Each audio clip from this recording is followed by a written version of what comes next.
welcome Fernando to Linea Rock. Buonasera, hello. Hello. Oh, che bello, parla anche italiano. Okay, so Moonspell, the main Portuguese metal band, is back, finally. Unique band, constantly, reinventing yourselves. Here comes your 12th album in 30 years, which is called Hermitage or Hermitage, if you pronounce it in French or English. It's out since February 26th on Napalm Records. It's coming 4 years after the particular and very furious concept dedicated to the violent earthquake in Lisbon, 1755, which was written and sung entirely in Portuguese. This one, in English, sounds more direct, melodic, and melancholic also, in a sense, starting from its, cover artwork. How did you approach the writing and the inspiration this time, after such an important concept as the previous one? And is it true, as I read on the net, that your feeling Moonspell story is coming to a sort of end?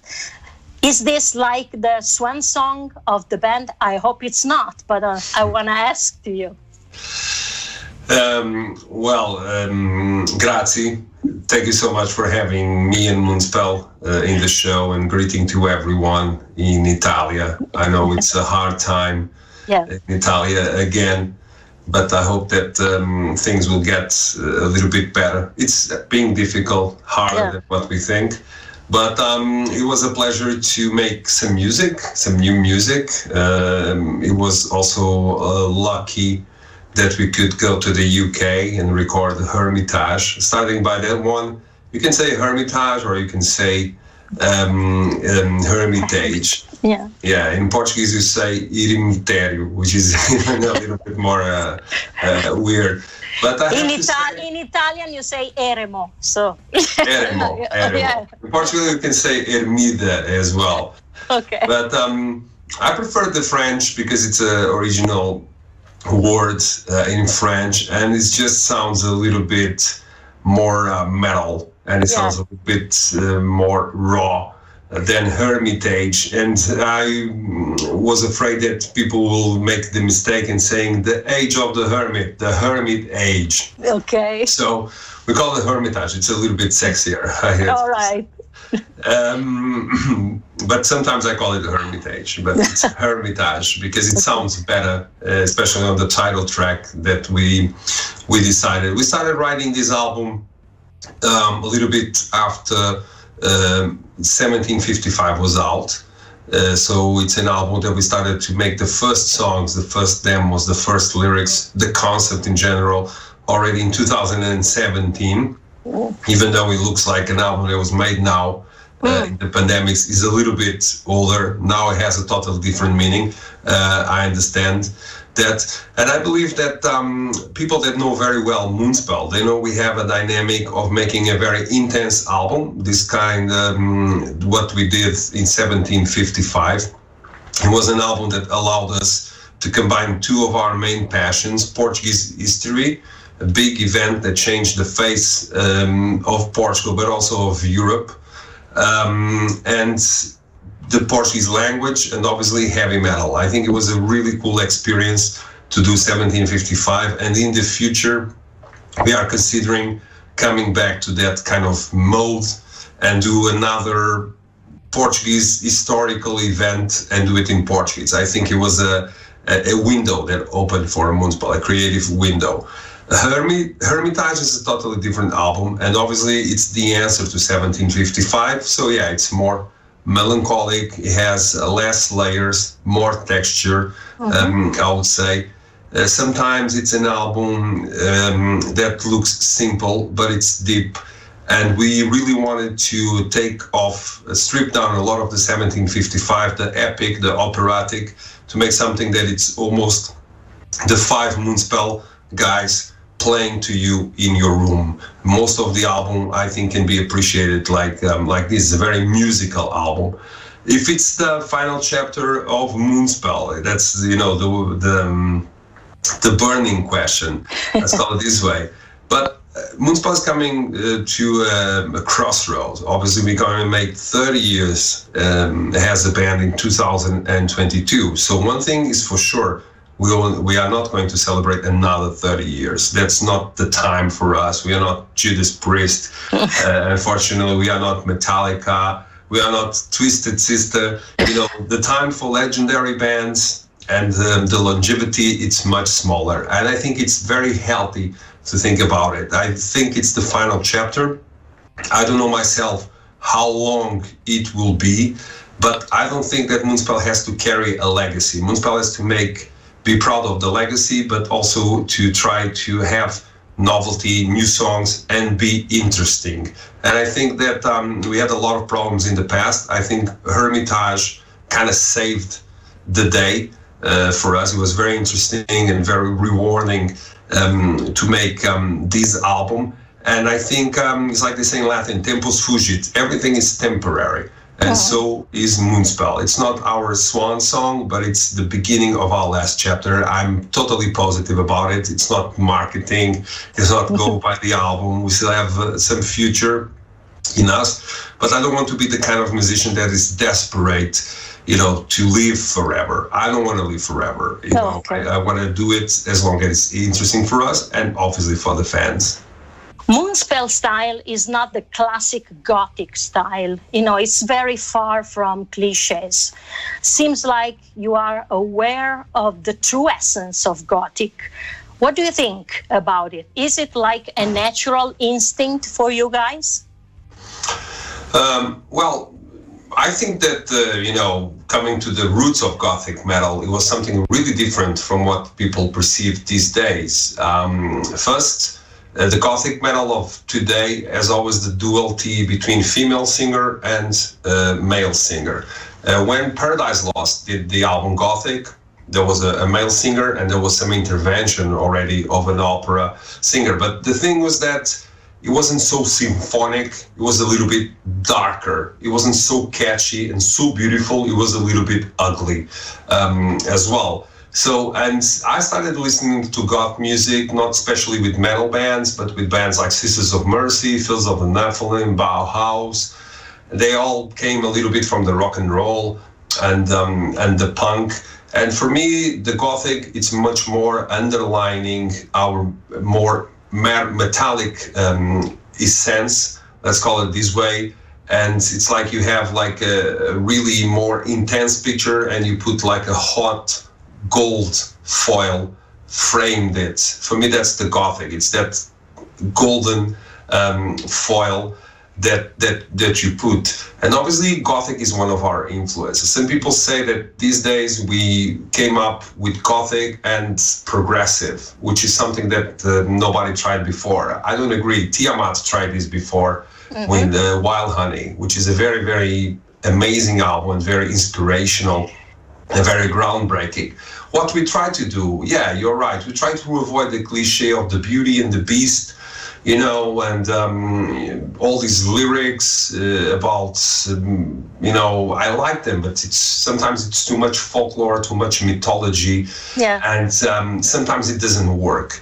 I have to say, there's a fine line, and sometimes it's not really people are willing to understand it. But Moonspell, it's a band that nowadays that we are older, we also let our lives, our personal stance, our personal perspective of the world to get into our music much more. I think that's a sign of growing up. We had our songs about vampires, werewolves, forbidden love, etc. And I think we have refined all these themes to make it an intelligent mix. Because I think one thing that Gothic metal became very popular in the 90s, I think that as Pedro, our keyboard player, says, if an alien came to Earth and asked someone, what is Gothic metal? Pedro will offer him an Irreligious album, because I think that's probably, even though it's Moonspell, one of the most achieved formulas between Gothic and metal. And then we kind of took it from there, and sometimes the Gothic influence or vibe was bigger, sometimes it was smaller, we really don't have a signature and we don't really have a plan when we do music. We are a kind of band that goes with the flow. Sometimes the fans are saying, oh, you got it right, please do another album like this. And we can't, even if we wanted to. It wouldn't feel authentic for us. So I think there's a lot of Gothic, obviously, on this album. That goes without saying that we are definitely influenced by these kinds of bands, this kind of dark, moody, melancholic perspective, but we kind of try to avoid, not that I say it's bad, to each its own, but that something that I don't feel like Moonspell, we try very much not to use formulas that other bands use. We have our influences, obviously we do, but we always try to keep it original. Your lyrics and arrangements intersect, creating, a strong tension, which plays a lot also on the contrasts. What comes first usually for you? It's the themes, the music, the lyrics. What is the standard process, to build the atmospheres and the pathos? If you have one standard actually process by now. Well, people ask us that a lot of times. We don't really have a standard process, but we are from Portugal, so we like to talk with each other. It's also based on communication, and a lot of things influence us. Obviously, when you go to listen to Hermitage, you'll find Bathory, you'll find Pink Floyd, you'll find Tiamat, you'll find Fields of the Nephilim, but you also find a little bit of Caravaggio, Chiaroscuro. So I think Moonspell is a big melting pot of influences that are mainly musical, but not only. So what we do is that whenever we set to make a new album, I have one idea, a concept. I think that's what comes first. Regardless, the songwriters can have songs, bits and pieces, because they like to write music. And to write music, you don't really need to have, okay, this is going to be this direction or it's going to be this lyric. But when I approach Ricardo and Pedro, the songwriters, and when I tell them, okay, this album is going to be about hermits, about saints, about the feverish going into the desert, about fighting the demons. If you want, you can see the Caravaggio paints. If you want, you can see the Hieronymus Bosch El Bosco paints as well. This is going to be this kind of feeling. And that kind of works for them. It's like a little script, so they can make the musical soundtrack in their minds. And I think it's a good process because it makes things very tight, very together, very homogenic even. Because one thing is that I arrive to the people that write the songs in Moonspell, the same for the cover, the same for the video clips, and I tell them, well, this is going to be about pirates, or going to be about the Second World War, or it's going to be about hermits, and about saints, and about wine, or whatever.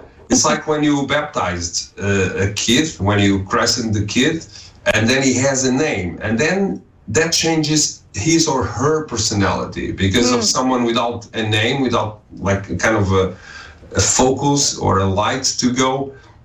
He or she becomes that person, that name. I'm Fernando, you're Barbara, and that kind of shapes what we are. And I think it's exactly the same with music. So every Moonspell album, the two last ones are just one example. They started off with the Talk, 1755. It's about the earthquake of Lisbon. Strong music, bombastic, operatic. Hermitage is about hermits, solitude, and going away, turning your back to the world and maybe coming back. You never know. So it's going to be more melancholic, and that works very well for Moonspell, I have to say. Sometimes, like for the previous album, you sing in Portuguese. Now you're back to English, and it happened also in the past that you sang in Portuguese. When, how, and why do you decide to use your own language or not? Which is the criterion? And do you think that it fits some way, some of your actually atmospheres better, the Portuguese language, or not? I think so. First time I asked that question was in Opium. if I should say, por isso eu tomo ópio, instead of therefore I take opium. And that poem, that bit of the poem from Fernando Pessoa, who is the most celebrated poet in Portugal, didn't sound at all authentic in English, you know. So we decided to put it in Portuguese, the same as the Alma Mater chorus. 1755 was just something that happened in Portugal. So it was quite easy. I think the question really answered itself. Even if we posed it, I didn't even try any lyric or any demo for 1755 in other language than Portuguese. I always did everything in Portuguese. Well, it's hard to find a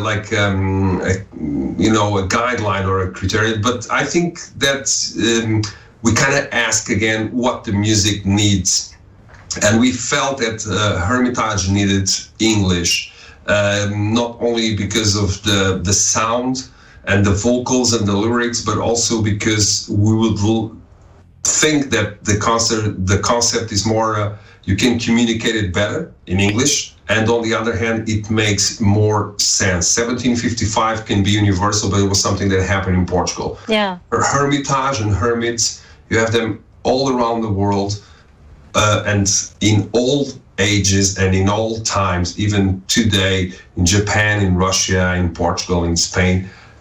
So I would like it to be more universal. So to speak is a question that answers itself. It's almost like a gut feeling.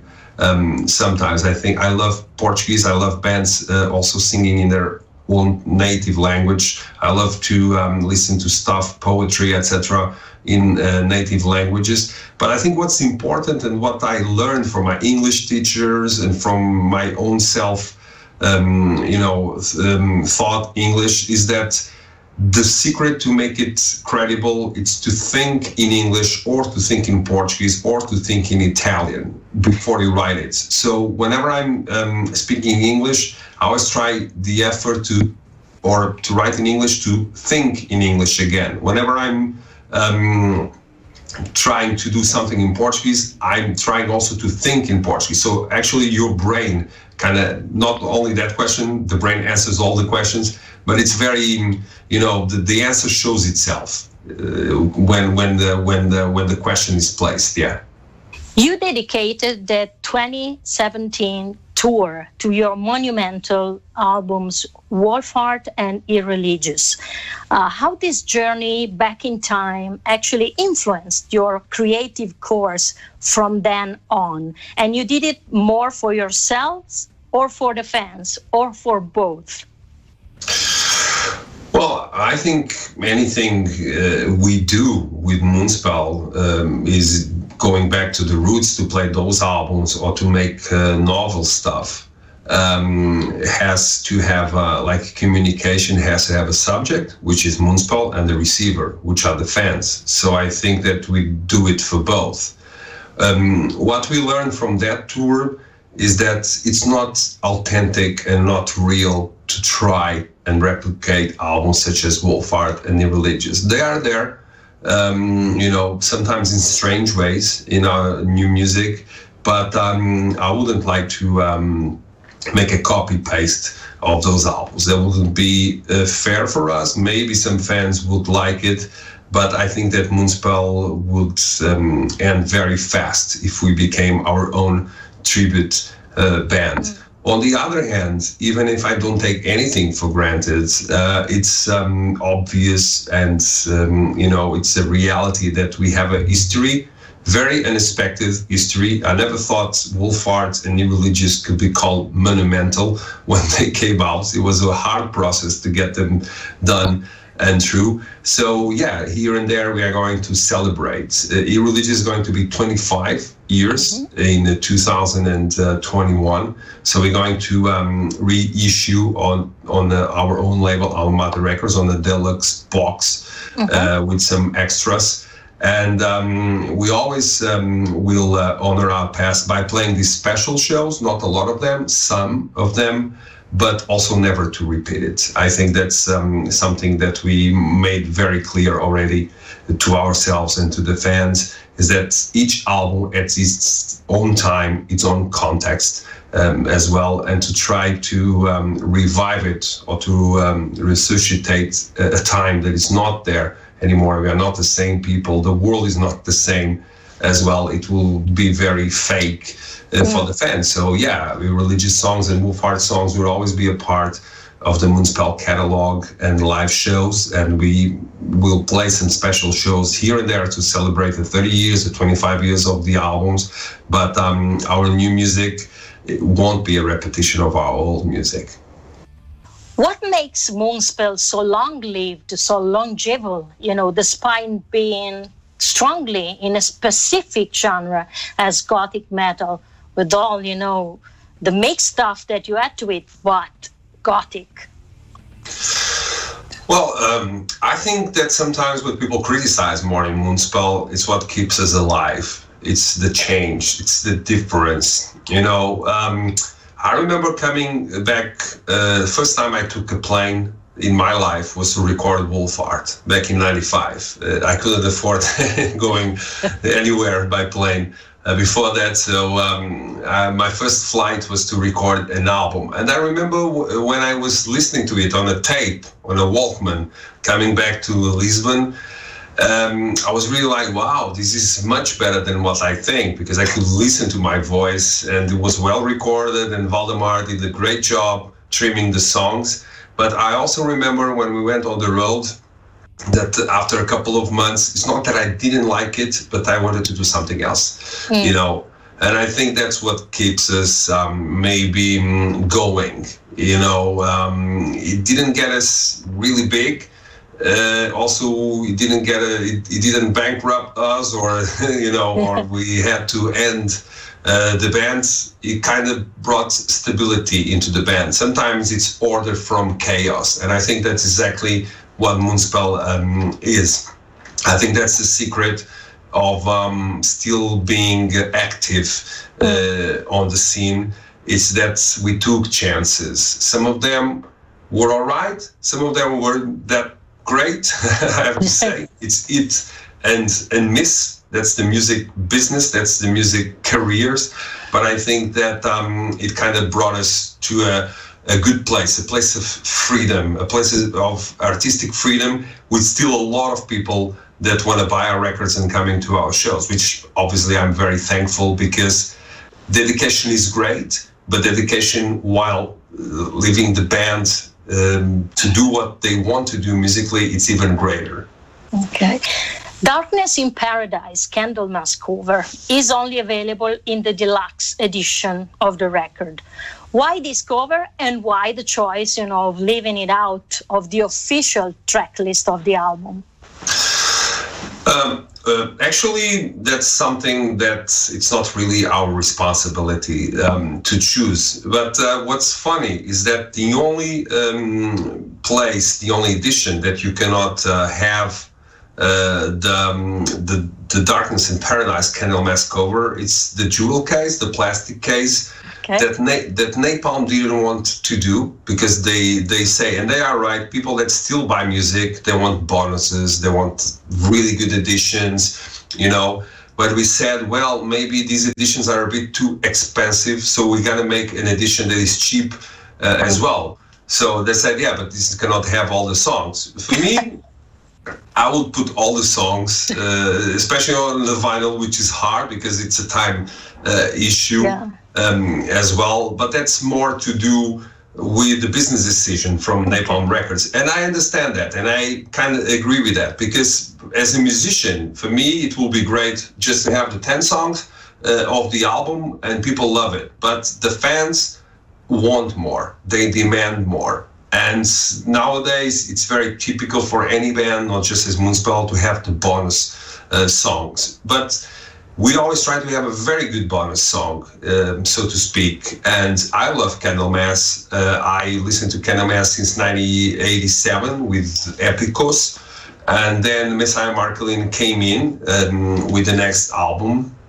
And we wanted to make not the most famous song of Candlemass, but something that had to do with our album. And our album visually has a lot to do with some of the things that Candlemass did, especially in the past during the period of Messiah Marcolin. And I had a great time recording that song. We tried to make it a little bit different from the original, while keeping the good things out of the original.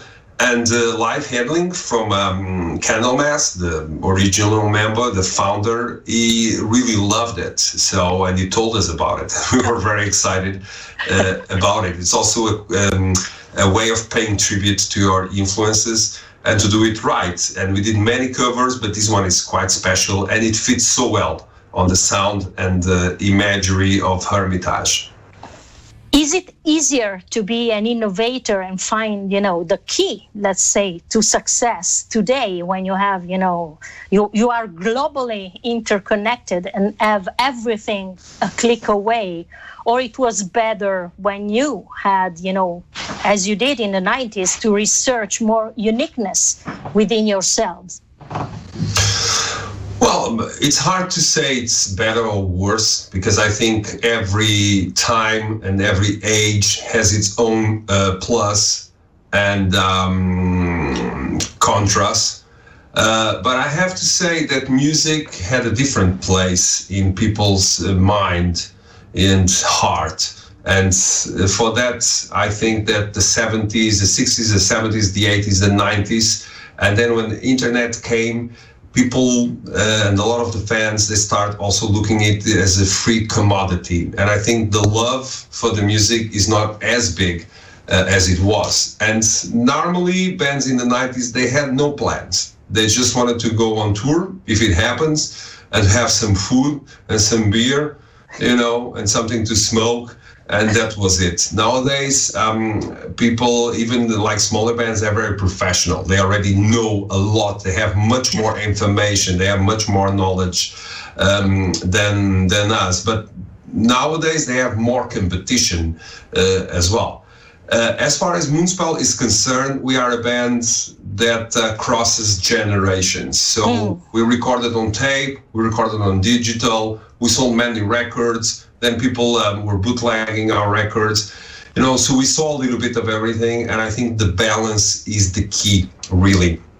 We have our social networking that works well, but we don't put all the attention in there. A lot of the Moonspell fans are not on Facebook or are not on Instagram, but they still come to our shows. Not everybody is there. That's a kind of mistake that people sometimes think, but it's a common mistake, because if you're not online these days, it seems like you don't exist, and it's not really accurate. As far as innovators, I don't think that anybody from the 90s is really an innovator. I think we picked up the pieces and put them together in a different form. I think that death metal was already created in the 90s, and then it evolved to other genres. Even Moonspell, it's a product of many things that were already created. So I think that nowadays it's almost impossible to create something completely brand new. But I think it's quite possible, and I do love bands like this, like the Portuguese Guerrilla, or Our Survival Depends on Us, or Crippled Black Phoenix, because they are what we call the post-metal or the post-black metal. And even though they are not creating anything really, new, the way it sounds is totally new. And they pick up from, progressive, they pick up from extreme metal. So I think that's exciting. So I think it's about balance, really, and about doing the best in whatever format. But I think in the 90s, we were definitely more romantic about listening to music. Nowadays, we're a bit more cynical, yeah. Okay. Fernando, you also published poetry books. Are singers like the poets of the modern times, or it's two different dimensions, two different worlds completely?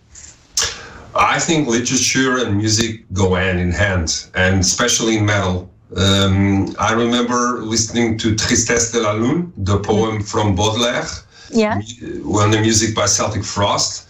There's also The Rime of the Ancient Mariner by Coleridge, which is one of the most famous and epic Iron Maiden songs. Yeah. And I always saw books and words as something like, the familiar to heavy metal. And I try to do this as well. And I always, I think there's a lot of poetry, and that's why I really like that the singers write their own lyrics. Like Aaron from My Dying Bride is an excellent writer.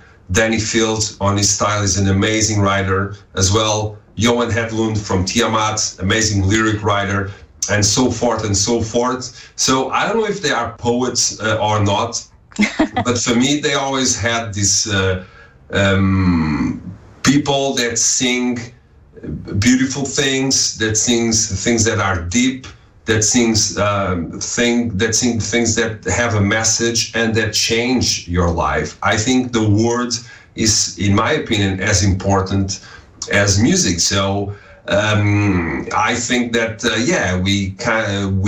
the singers that write lyrics can be considered inside the poetry. That's for sure. I wrote some poetry in books as well. I just finished my first novel. It's coming out in May in Portugal, and I'm always fascinated by the words. I like as much music as I like literature. For me, one comes with the other.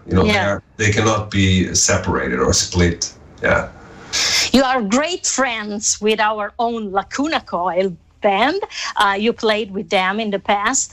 What do you think of the controversy over the silent concert that they performed, which was not understood in its sense of protest as part of a general movement here in Italy, which involved various artists complaining for being completely ignored in the COVID situation? A lot of people around the world were attacking the band, and say that they were disappointed for that. Which is your view about it? Did you see that show? I haven't seen the show, but obviously, first I want to send my love to all the Lacuna Coil members. We saw them growing up as a band in a way, and we're very, very proud of what they achieved. I know a lot of other Italian bands from the past, from Mortuary Drape to Sadist. I always Necrodeath. I always loved Bulldozer. I always loved these bands. Lacuna Coil, it comes from a totally different generation, but I think the Italian fans should be really proud that they have such a band, that is so known internationally. We've been busy with doing the Hermitage promo and everything, but I kind of always stay in touch, and obviously was informed about what happened. And that's what the fans have criticized. It's also a statement that shows how our world has become. It's all about us. It's never about the community. Yeah. I understand that sometimes the fans don't mean any bad things about being disappointed. Being disappointed is something that happens every day, and people should grow up and learn that being disappointed is a part of our lives as well, and that sometimes bands use their power and use their reach in order to help their community. For instance, here in Portugal, we played 4 shows in 2020, and only with the musicians community coming together, fighting the government, creating awareness for our situation, that we could, in between the lockdowns, play these 4 shows. 4 shows is nothing for a band such as Lacuna Coil or Moonspell, but last year was everything. So I support them. Obviously, I understand that no man or woman is an island. We belong to a community. We cannot perform without our crew. We cannot perform without our fans. We cannot perform without the clubs. And people, if they like music, they should take this opportunity to understand that music is not only about the bands. We are just the face of a much larger body of people. And obviously Lacuna Coil, as the great people they are, they wanted to show that to their fans. And I think in the end, when everything comes down, they did the right thing, and I'm quite proud of them. And I think that even though sometimes we get that happen with Moonspell, we get a lot of hate sometimes, but I think they stood their ground, and I think that's what bands are for. We are not just merely entertainers, we are flesh and blood people. We need also to put the pasta in the table, so I think that to create awareness, it's always a great thing, and I wish more metal bands had the guts to create awareness too. The first thing Moonspell did on the pandemics was not to ask money for ourselves. We still had a few left from the tour, but we raised money as a fundraiser to the Portuguese League Against Cancer, because they didn't have any equipment, no masks, no hand gel, etc. So our fans teamed together with us, and we could raise some money. So there's this part that sometimes people don't like, but I think only doing stuff like Lacuna Coil helps you understand that music is a community and not just fans and bands. They are the top of the community, but we should defend everything else. So, bravo. Ok, grazie Fernando. Ciao. Thanks so much. Hope to see you soon in Italy. Ciao, grazie. Ciao, thanks very much. Bye bye. Bye bye. Ciao Fernando, grazie.